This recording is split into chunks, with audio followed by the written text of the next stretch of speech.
Notre association, qui existe depuis plus de 20 ans, a, vous vous en doutez, des statuts.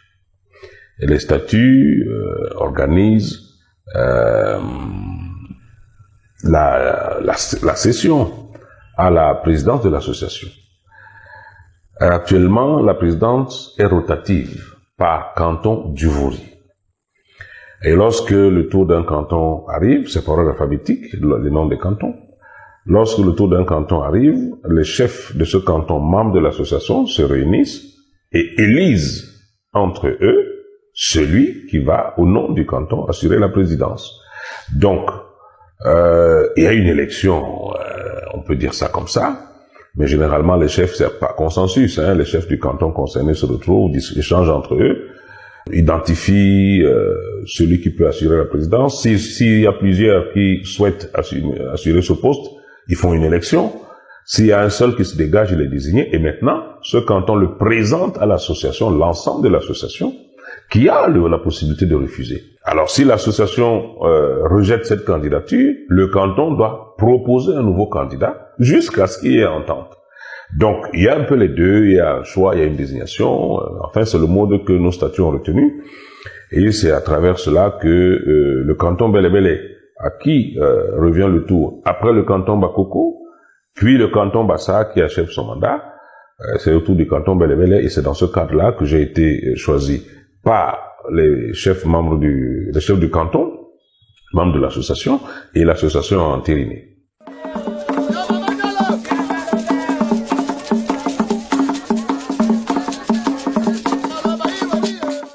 Le canton Bélé-Bélé a voulu faire les choses autrement. À partir du moment où le calendrier, l'ordre de rotation est connu plusieurs années à l'avance, on sait donc exactement en quelle année le mandat courant s'achève, et on sait même à quel mois le nouveau canton va prendre la direction des opérations.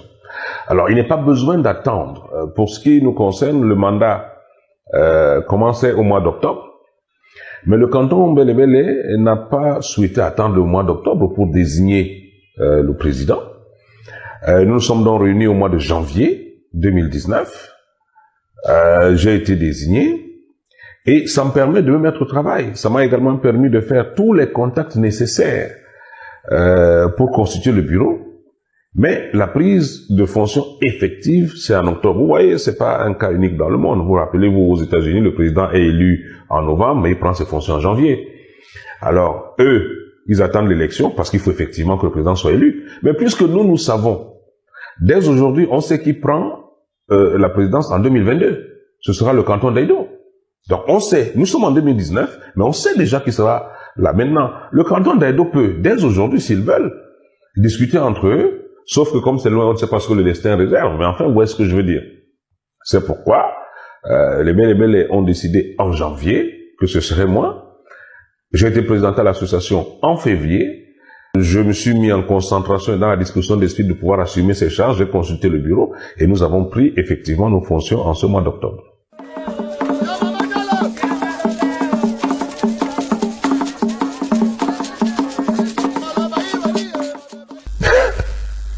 Non, on ne cherche pas le poste. D'abord, je vous ai dit que c'est une rotation.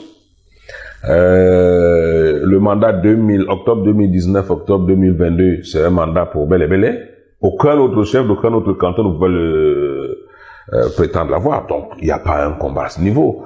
Maintenant, si c'est entre les chefs du canton Bélé-Bélé, parmi ceux qui sont membres de l'association, je suis le plus ancien. Et je suis, jusqu'en 2016, j'étais secrétaire général. J'ai été 4 ans secrétaire général de l'association, donc je suis un ancien membre. Maintenant, si on dit que j'ai souhaité occuper cette fonction, mais bien sûr que j'ai souhaité. On ne force pas quelqu'un à être président. Il faut le vouloir, il faut avoir de l'ambition. Il faut vouloir changer les choses. Il faut avoir le sentiment qu'on peut apporter quelque chose. Vous savez, l'ambition n'est pas une mauvaise chose, à condition qu'elle soit une ambition au service du collectif. Alors là, j'assume pleinement. Lorsque les chefs Bélé-Bélé se sont réunis en janvier, je l'ai exprimé clairement que j'avais l'intention, j'avais l'ambition d'assumer cette fonction. Et bien, elle m'a été confiée sans le moindre problème par mes autres collègues. Et je pense que c'est comme ça que les choses doivent aller. Je ne crois pas beaucoup à l'efficacité des gens qui arrivent à une réunion élective, et puis subitement, comme ça, au pif, ils lèvent le petit doigt, parce que là, il y a 5 minutes avant, ils sont rendus compte qu'ils peuvent, et ils prennent. Je me méfie de ce genre de personnes. Un responsable doit imaginer, doit anticiper, doit se projeter et dire, si je suis à tel poste, qu'est-ce que je vais faire? Et ça ne naît pas le jour des élections. Ça naît des mois, des années avant. Parce que vous avez vu ce que les autres ont fait, vous avez eu des idées d'amélioration, et maintenant vous allez au bout de cette logique. Alors, moi je le dis à tous ceux qui nous écoutent, l'ambition est tout à fait légitime, mais il faut simplement que ce soit une ambition au service d'un collectif, si vous êtes dans une association, au service d'un pays, si vous êtes à la tête d'un pays, au service d'une famille, si vous êtes chef d'une famille. Donc, il n'y a aucun souci que les gens disent que je l'ai souhaité. Oui, je l'ai souhaité, mais ça a été approuvé par mes collègues.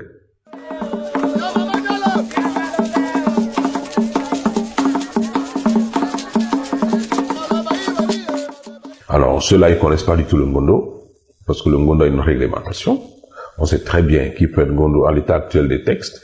Et puis, c'est pas du tout Ngondo. Mais qu'est-ce que... Je suis membre du Ngondo. J'ai toute ma place dans le Ngondo. Le Ngondo m'a souvent confié un certain nombre de missions importantes, à moi comme à d'autres collègues. Non, ça se dit n'importe quoi. Non, le Ngondo est dirigé jusqu'à présent à l'état actuel des textes par les 6 chefs des cantons du Vouri. Donc, point barre. Il faut pas se mettre à arriver à des choses qui n'existent pas. Écoutez, j'ai suffisamment d'occupations comme ça et je suis satisfait. Donc, laissez le Ngondo là où il est. Nous appuyons le président actuel qui est Sa Majesté Madiba. Nous allons appuyer le président qui va là également prendre fonction en décembre, qui est Sa Majesté Jean-Yves Ebumbu. Donc, c'est comme ça que ça fonctionne. Non, il n'y a pas lieu à avoir des ambitions particulières de ce côté-là.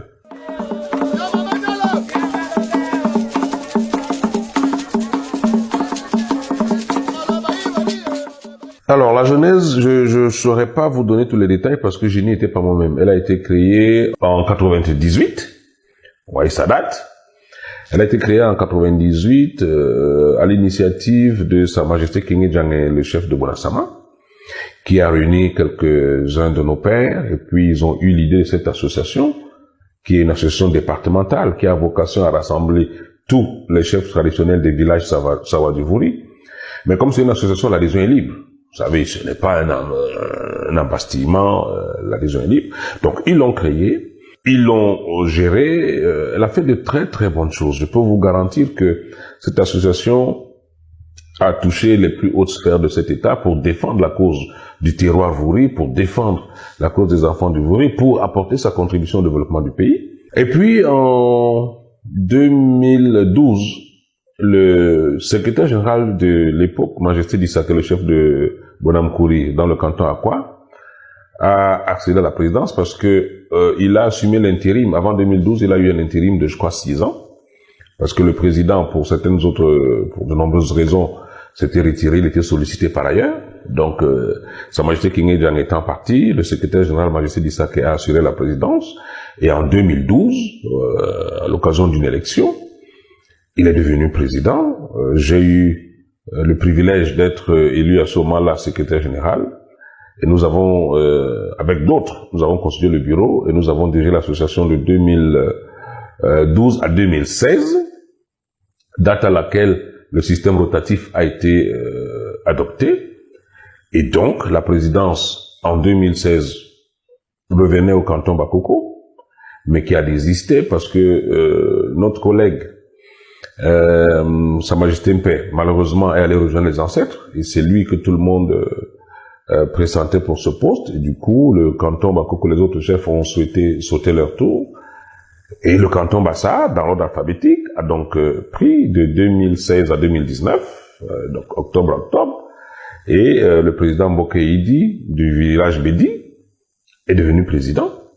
Il a eu une équipe dynamique qui a géré l'association. Et après le canton Bassa, c'est le canton Bélé-Bélé. Et puis je suis à la tête depuis ce mois d'octobre pour 3 ans.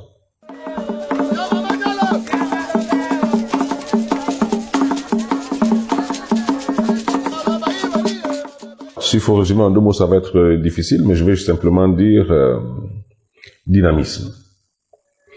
Je pense qu'il faut davantage dynamiser l'association. Il faut la rendre encore plus crédible Parce que si elle est crédible, elle sera audible.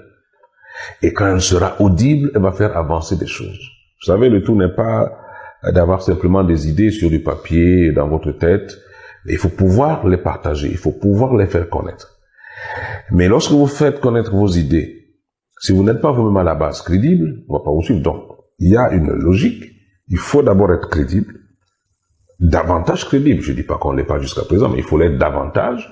Et quand nous serons suffisamment crédibles, nous serons audibles et nous pourrons donc faire avancer les choses. Parce que les défis sont énormes pour ce qui concerne le Vori. Les défis sont énormes, tant en ce qui concerne la chefferie traditionnelle comme institution. Elle a déjà ses petites contradictions internes, mais elle est bousculée de toutes parts. Elle est bousculée par tous ceux qui veulent avoir une parcelle de pouvoir traditionnel alors qu'ils n'y sont pas forcément appelés. Elle est bousculée par nos élites. Donc il faut déjà que la chefferie traditionnelle dans le Vori s'impose davantage, qu'elle soit plus présente, qu'elle soit plus proche des populations. Et à ce niveau, nous avons beaucoup de choses dans notre programme que nous allons suivre. Hein. Nous allons reprendre les conférences de presse que nous faisions jusqu'en 2016, chaque mois de décembre, et les communiqués que nous publions chaque mois de juin. Il faut que la population sente que les chefs sont préoccupés par le développement du terroir. Et la population ne peut avoir ce sentiment que si les chefs le font savoir eux-mêmes. Et nous pensons qu'il y a un vaste chantier de ce côté-là. Comme j'ai dit, dans je ne veux pas dire la récupération, mais enfin, dans l'accroissement de notre crédibilité, il y a un vaste chantier que nous devons mener parce que beaucoup se disent que les chefs, ils ne savent rien, les chefs, ils sont là. Bon, on va changer un peu ça. C'est un peu des caricatures, hein. Les gens aiment bien caricaturer la chefferie quand il s'agit du littoral, en particulier du terroir Sawa en général, on aime bien caricaturer. Mais nous avons l'ambition de corriger cela dans les 3 ans qui arrivent. Mais après, de bousculer un peu tous ceux qui ont le pouvoir administratif et le pouvoir politique dans notre terroir, parce que nous pensons que les choses vont mal, et il nous appartient de les rappeler à l'ordre, ou bien d'attirer leur attention chaque fois qu'ils prennent une direction qui ne nous semble pas aller dans le sens des intérêts de notre population. Donc voilà, le dynamisme, et dans ce dynamisme, je mets tout ce que je viens de dire.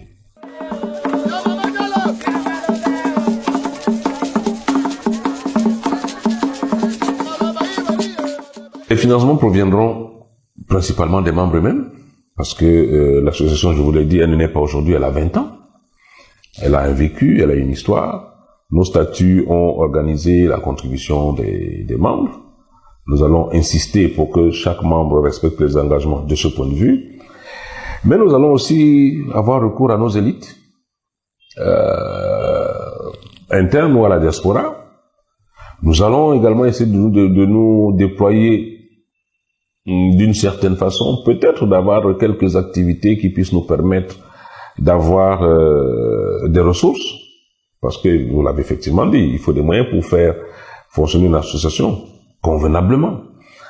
Il y a des défis à relever et les chefs ne doivent pas avoir que la parlotte, il faut également que de temps en temps ils mettent, comme on dit, la main à la pâte. Donc nous allons utiliser tous ces leviers, cotisation interne, appui de la diaspora et des élites locales, mais aussi déploiement peut-être un tout petit peu dans les affaires pour que nous puissions avoir des ressources. En tout cas, nous souhaitons que cette association soit autonome, qu'elle ait elle-même les moyens de sa politique.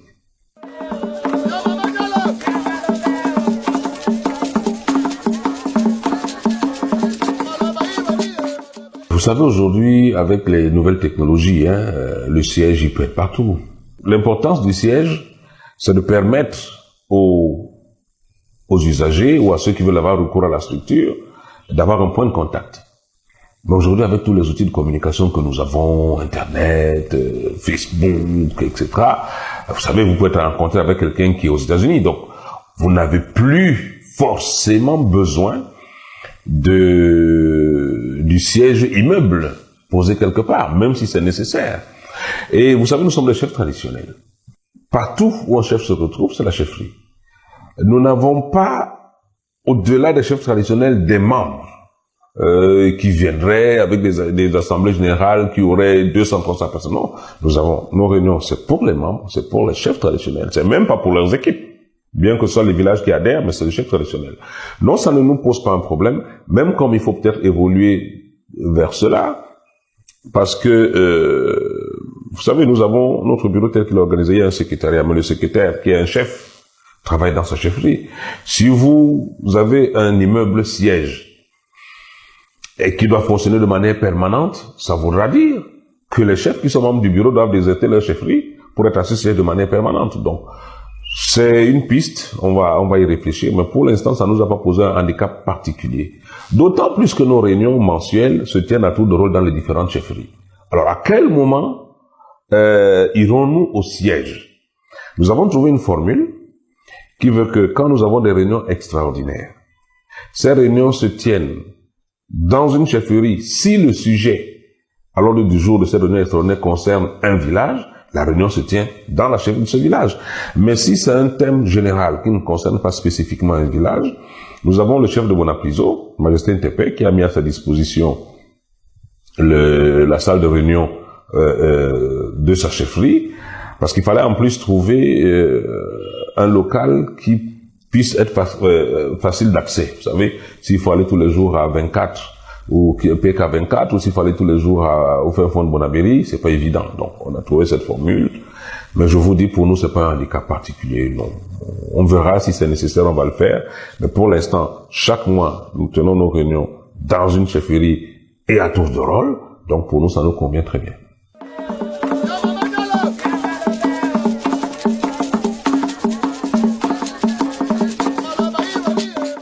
D'abord, on ne me retrouve pas partout, je vais corriger. On me retrouve là où il y a la chefferie traditionnelle. Ce n'est pas partout. C'est une seule fonction, celle de chef. Pour être président de l'association des chefs traditionnels des villages Sawa du Vouri, il faut être chef traditionnel. Pour être membre du Forum des souverains d'Afrique, il faut être chef traditionnel. Pour être membre de l'Union des chefs traditionnels d'Afrique, il faut être chef traditionnel. Mais voilà, vous voyez que c'est une seule fonction. Et tous ceux qui occupent ces fonctions-là, ne peuvent que, pour aller dans votre sens, les cumuler. Donc c'est parce que vous êtes chef que vous êtes dans un regroupement de chefs traditionnels africains. Vous ne pouvez pas être dans l'un sans être dans l'autre. Donc ce n'est pas une dispersion. C'est, si vous voulez, plusieurs marches de la même fonction. Votre observation serait pertinente si dans ces différentes organisations, on trouverait des personnes qui ne sont pas chefs. Alors à ce moment-là, on reprocherait aux chefs traditionnels de vouloir s'accaparer toutes les positions. Non, mais ce sont des structures strictement réservées aux chefs traditionnels. Donc, je ne conçois pas cela comme une multiplication de fonctions ou une dispersion. Si vous m'avez retrouvé, après avoir été chef ici, je suis membre de la Croix-Rouge à gauche, puis membre de la FECAFOOT à droite, ah oui, là, il n'y a pas un lien entre toutes ces fonctions. Mais vous voyez bien que tout ce que vous dites, ça reste dans la chefferie traditionnelle. L'objectif est le même, la promouvoir, la défendre, l'améliorer. Donc, c'est pas de la dispersion, c'est des fonctions qui vont les unes à la suite des autres.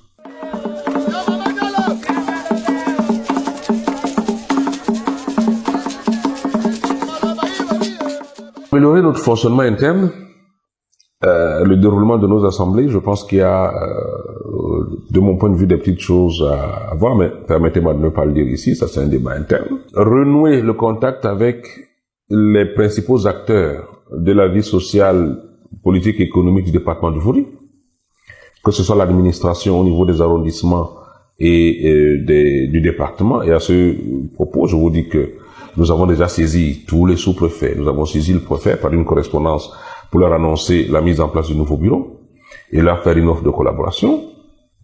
Nous avons fait la même démarche envers les maires pour également avoir une collaboration avec eux parce que c'est très important. Vous savez, nous avons constaté que les maires des arrondissements, une fois qu'ils sont élus, ils oublient qu'ils sont quand même sur un terroir. Ce terroir a des chefs traditionnels. Et je veux bien que le conseil municipal prenne des décisions qui sont de son ressort de par la loi. Mais ces décisions-là vont être appliquées dans des villages. Et ces villages ont des chefs. Ces chefs sont des chefs de terre. Il faut donc que nous trouvions un moyen de travailler ensemble. Et nous avons proposé, dans la correspondance que nous avons envoyée il y a juste quelques jours au maire, qu'il y ait une plateforme de concertation entre l'exécutif municipal et tous les maires de la commune. Et ça doit se retrouver dans chaque arrondissement. Il est quand même, lorsque les maires se plaignent de ne pas avoir de réserve foncière, mais qui vous donne la réserve foncière si vous n'allez pas vers les chefs? Nous avons proposé dans cette correspondance qu'il y ait un échange. Les villages de l'arrondissement ou de la commune concernée, lorsque un maire a un projet, un hôpital, une aire de jeu, une salle de spectacle, une école, ben, il pose le projet sur la table et il dit au chef de la commune qui prend. J'ai besoin de 2000 mètres carrés pour implanter ceci. Qui prend? Je schématise, mais pour que vous compreniez. Alors, un chef va dire, allez, moi je prends l'école. Je vous donne les 3000 mètres carrés. C'est comme ça que ça doit fonctionner. Et puis, les chefs vont s'entendre pour qu'il y ait une espèce de rotation. Cette année, moi j'ai donné 3000 mètres carrés pour une école. La fois prochaine, le maire est venu avec un projet d'un supermarché. Qui prend? Tel village a donné les 5000 mètres carrés. Nous pensons que c'est comme ça que ça... Sinon, il y aura des frustrations. Et ça aura l'avantage d'associer les chefs traditionnels aux décisions de la mairie. Donc, je pense que c'est des pistes que nous allons essayer d'approfondir très très rapidement. Donc là également, ça fait partie de nos priorités. Vous voyez que ça, c'est des problèmes qui nous semblent extrêmement primordiaux pour le développement de nos différents arrondissements. Il y a d'autres pistes, mais voilà, je vous donne déjà ces deux-là. À l'intérieur, il faut un peu changer le fonctionnement, le déroulement de nos réunions, mais très rapidement, il faut avoir des liens renforcés avec l'administration publique, mais aussi avec l'exécutif communal.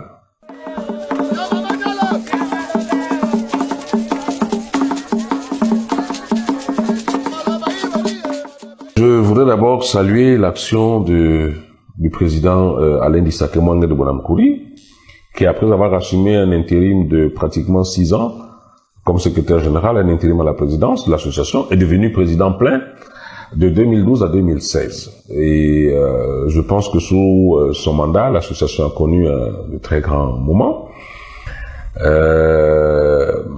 Oui, nous allons nous inscrire dans cette même dynamique. À l'époque, déjà, j'étais secrétaire général.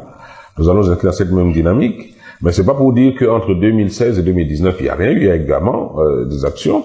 Le bureau sortant que je remplace, je salue Sa Majesté Mbokeyedi, le chef de Bédi, qui était président, et toute son équipe, le secrétaire général Bel Aidemé, qui ont également fait un travail formidable. C'était une période difficile, mais ils ont réussi à maintenir l'association.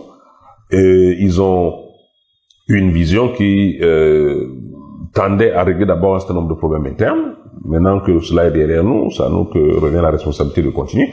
Oui, nous allons nous rapprocher de l'administration. Et nous avons dit, dans la correspondance que nous avons adressée, tant au préfet du Vouri qu'à tous les sous-préfets des arrondissements et aux forces de maintien de l'ordre, nous avons écrit à eux tous, nous avons dit que nous allons faire notre travail sans langue de bois et sans complaisance. Nous leur avons dit dans cette correspondance que lorsqu'il faudra décrier, nous allons le faire. Lorsqu'il faudra applaudir, nous allons le faire. En tout cas, nous allons, dès à présent, jouer pleinement notre rôle pour que les populations se sentent accompagnées, qu'elles se sentent encadrées, et pour que finalement, le chef puisse jouer le rôle qui en réalité est le sien. Parce que c'est pas extraordinaire qu'un chef puisse attirer l'attention de l'administration si une ou deux choses ne vont pas. Vous voyez, c'est quand même extraordinaire. Il y a un axe principal est bloqué. Toute la ville est perturbée. Où généralement les chefs sont à fond. On fait un ouvrage de plusieurs milliards, je ne le citerai pas. À peine il est mis en circulation, on se rend compte qu'il n'a pas été bien fait. Les chefs sont à fond. Des bâtiments s'écroulent à gauche, à droite. On prend des mesures à l'emporte-pièce. Le foncier du Vouri est géré, on ne sait pas trop comment. Les chefs ne se font pas trop entendre. Alors nous allons essayer de corriger tout cela. Il y aura des graissements dedans, mais nous sommes préparés. Ce sont nos missions, nous n'avons pas le droit de nous dérober.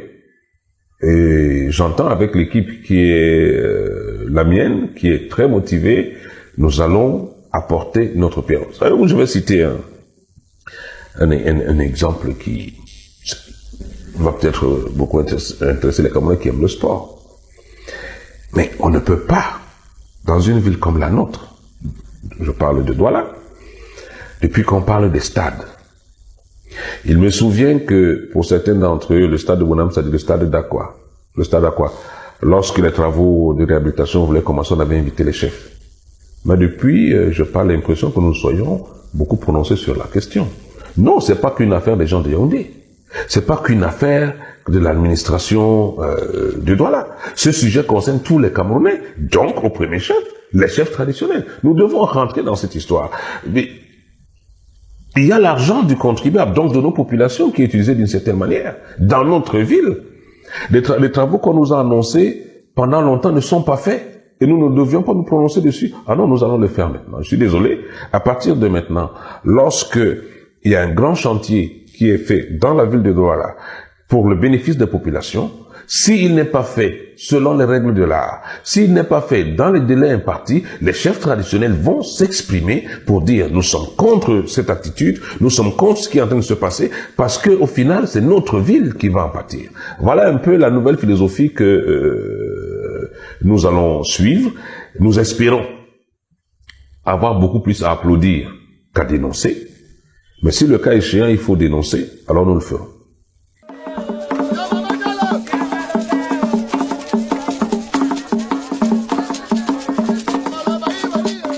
Déjà, je remercie les chefs traditionnels, membres de notre association, qui ont accepté de faire partie de ce bureau.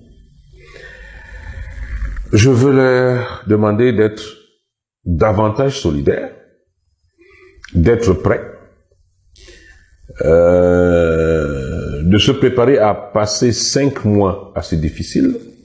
Pourquoi je dis 5 mois?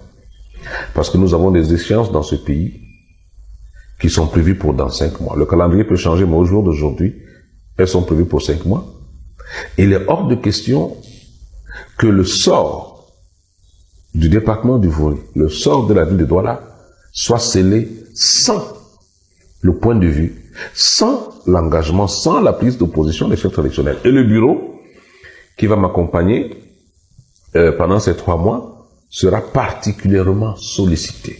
Nous devons être très vigilants. Je leur demande d'ouvrir les yeux, d'être vigilants, de voir tout ce qui se passe autour de nous, d'attirer l'attention, de nous réunir, de discuter entre nous, pour que dans les 5 prochains mois, quand on va être au 6e ou au 7e mois, qu'on ait le sentiment d'avoir contribué considérablement au développement du Vori et à la réappropriation de ce développement par les enfants de ce terroir. C'est une mission difficile, pour certains sera nouvelle, mais elle est exaltante. Elle est exaltante parce que j'espère que nous allons enfin assumer pleinement, je pèse mon mot, pleinement nos missions. Et je demande à tout le monde d'être prêt et de savoir que rien ne peut nous arriver tant que nous travaillons dans l'intérêt de nos populations et de nos communautés respectives.